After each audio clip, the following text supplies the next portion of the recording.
দৈনিক রূপালী বাংলাদেশের প্রথম প্রতিষ্ঠাবার্ষিকীতে আমার আন্তরিক শুভেচ্ছা। এই দৈনিকটি পত্রিকা যখন মাঠে এসছে, বাজারে এসছে, তখন থেকেই আমরা আমাদের অফিসের দৈনিকটা আমরা রাখি। আমরা দেখছি দৈনিকটাকে লক্ষ্য করছি।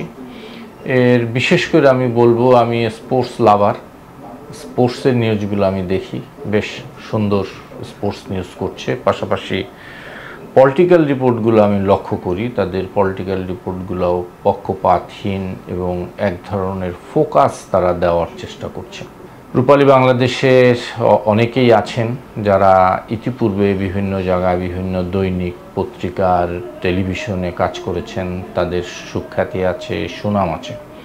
আমার বিশ্বাস তারা যদি এখানে সেই এফোর্টটা ঠিক মতন দিতে পারে, তাহলে আমি আশা করব যে আগামী 1 বছরের মধ্যে রূপালী বাংলাদেশ তার অবস্থান তৈরি করতে পারবে।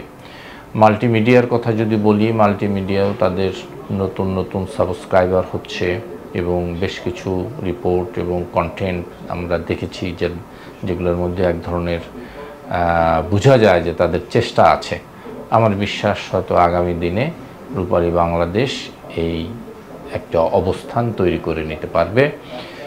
প্রতিষ্ঠাবার্ষিকীতে রূপালী বাংলাদেশের সমস্ত সাংবাদিক, কর্মকর্তা, কর্মচারীদের রইল আমার পক্ষ থেকে অনেক অনেক অভিনন্দন এবং শুভেচ্ছা।